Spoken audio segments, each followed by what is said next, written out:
भदोही में मंत्री ए.के. शर्मा ने की घोषणा, जनता को राहत, अर्थव्यवस्था को गति। भदोही उत्तर प्रदेश के नगर विकास, ऊर्जा एवं जनपद प्रभारी मंत्री श्री ए.के. शर्मा ने कलेक्ट्रेट सभागार में प्रेस कॉन्फ्रेंस के माध्यम से नेक्स्ट जेन जीएसटी सुधारों की जनहितकारी विशेषताओं पर प्रकाश डाला। इस अवसर पर सांसद डॉक्टर विनोद कुमार बिन, जिला पंचायत अध्यक्ष अनिरुद्ध त्रिपाठी, विधायक औराई दीनानाथ भास्कर, विधायक ज्ञानपुर विपुल दुबे एवं जिला अध्यक्ष दीपक मिश्रा उपस्थित रहे। मंत्री ने कहा कि प्रधानमंत्री श्री नरेंद्र मोदी के नेतृत्व में सरकार ने मध्यम वर्ग के लिए रणनीतिक और प्रभावी बदलाव किए, जिन्हें सफलतापूर्वक लागू किया गया। इससे जनता के जीवन में सुगमता आई और वे सशक्त हुए। नेक्स्ट जेन जीएसटी सुधार जन केंद्रित सुधारों में मील का पत्थर साबित होंगे, जिससे सस्ते दाम, बढ़ी हुई बचत और रोजमर्रा की जरूरतों पर राहत मिलेगी। श्री शर्मा ने बताया कि 3 सितंबर 2025 को 26वीं जीएसटी काउंसिल की बैठक में लिए गए निर्णय 2017 के बाद सबसे बड़े और महत्वपूर्ण सुधार हैं। इनके तहत 2 दर संरचना 5% और 18% लागू की गई, जबकि विलासिता और लग्जरी सामानों पर 40% कर निर्धारित किया गया। ये सुधार नवरात्रि के पहले दिन से लागू होंगे, जो आर्थिक कदम के साथ साथ करोड़ों परिवारों के लिए दीपावली व तोहफा है। इससे खर्च कम होगा, किसान सशक्त होंगे और कारोबार को गति मिलेगी। कि 2017-2014 के पहले देश में पूरा टैक्स का एक जाल फैला हुआ था। अनेक प्रकार के टैक्स, अनेक प्रकार के राज्यों की अलग अलग व्यवसाएँ, कहीं वैट के नाम पर, कहीं मनोरंजन कर के नाम पर, कहीं इस कर के नाम पर, कहीं चुंगी के नाम पर तमाम व्यवसाएँ चलती थी और उससे नागरिकों को भी दिक्कत होती थी, व्यापारियों को भी दिक्कत होती थी और हमारे देश का एक जो ढांचा बनना चाहिए वो नहीं बनता है। 1 नेशन 1 टैक्स 1 मार्केट की भावना के तहत 1 जुलाई 2017 से माननीय प्रधानमंत्री जी ने जीएसटी का एक बहुत ही ऐतिहासिक निर्णय लेते हुए जीएसटी का क्रियान्वयन किया।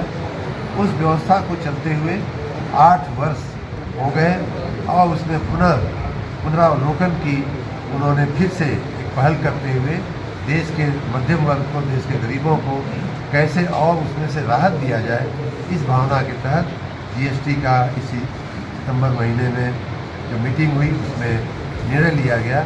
और विशेष रूप से इस निर्णय की खास बात यह है कि सामान्य और गरीब व्यक्ति के उपयोग की चीज़ें, विशेष रूप से खाने की चीज़ों पर जो जीएसटी का जो दर था या तो 12% था या 18% था, उसको या तो 5% कर दिया गया है या शून्य कर दिया गया है।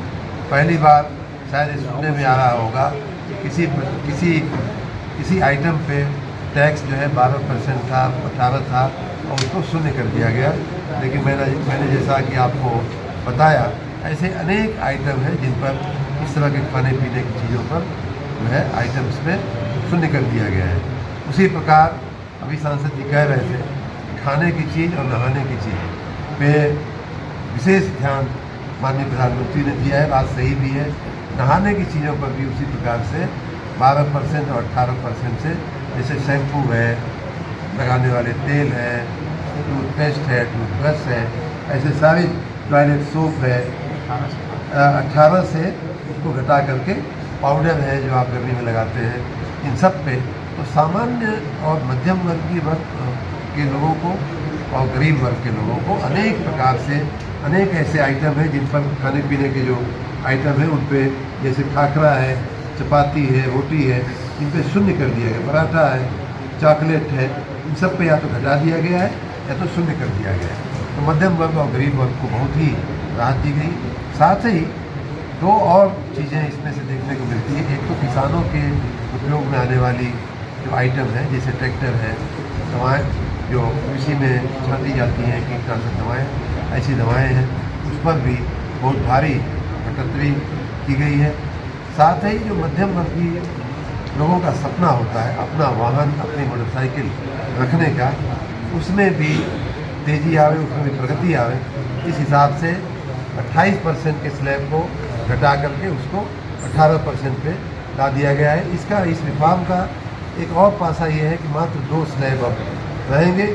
कुछ लग्जरी आइटम जो हम माननीय प्रधानमंत्री जी और हम सब भारतीय समाज जिन्हें स्वीकार नहीं करता है लेकिन फिर भी समाज में वो है, बिकती है, खरीदी जाती हैं, ऐसी तमाम चीज़ें जैसे सिगरेट है या अन्य ऐसे लग्जरी के या नशे वाले जो आइटम हैं उन पर बढ़ा करके 40% किया गया है। तो माननीय प्रधानमंत्री जी को अपनी ओर से, जिले की जनता की ओर से, प्रदेश की जनता की ओर से, भारत की के नागरिकों की ओर से बहुत बहुत साधुवाद, बहुत बहुत बधाई दूंगा। जिन्होंने जनता को इतनी बड़ी राहत देते हुए जीएसटी के कलेक्शन में कोई खलल नहीं पहुंच रहा है, जीएसटी बल्कि बढ़ रहा है। हमारा जो जीएसटी का जो नेट है, जो बेस है, वो बढ़ रहा है और देश की आर्थिक प्रगति में भी चार लग रहा है। मैं उनका जितना भी धन्यवाद करूँ, जितना भी नमस्कार करूँ। राहुल गांधी पे सबसे बड़ा बम तो जनता फोड़ रही है, उसका वो आभास नहीं कर रहे हैं। दिल्ली में हारे, उपराष्ट्रपति के चुनाव में हारे, हार का जो बम है वो हमेशा उनके सर पर फूट रहा है। अब कोई बम से प्रभावित होने वाला व्यक्ति समझे ही न बात को, तो अब आप भी समझिए क्या किया जाए। ये तो कोई स्पेसिफिक केस हो तो आप ध्यान में लाइएगा, मैं जिलाधिकारी को कहूँगा, लेकिन सामान्य रूप से हम लोगों का ये कहना है, हमारा ये कहना है कि बरसात में सामान्य रूप से थोड़े गड्ढे हो ही जाते हैं, उनको तुरंत गड्ढा करके गड्ढा से उसको निजात दिलाते हुए सड़कों को ठीक बनाया जाए। और वो चीज़ पीडब्ल्यूडी की सड़कों में भी है, ग्रामीण सड़कों में भी है, नगरीय सड़कों में भी है। हमने सबसे कहा है कि विशेष रूप से जो त्यौहार आ रहे हैं उनके पहले इसका एक अभियान चला करके उसको जल्दी से गड्ढा। हमारी सरकार का दृष्टिकोण, हमारी सरकार की मंशा बहुत स्पष्ट है। वो अपराधी किसी वर्ग के हों, किसी जाति के हों, किसी संप्रदाय के हों, किसी भी ऊंचे हों, बड़े हों, छोटे हों, सब पर कड़ी नज़र है और किसी को भी ऐसा करने की इस पे फिल्म अजय जो योगी आदित्यनाथ पर आई है, अजय जो फिल्म आई है का जीवन हम लोगों के लिए बहुत ही सम्मानजनक, उनका सम्मान करते हैं। उस पर तंज करने वाले लोग, महायोगी पे, योगी पे अगर कोई तंज करता है तो प्रकृति उसका हिसाब करती है।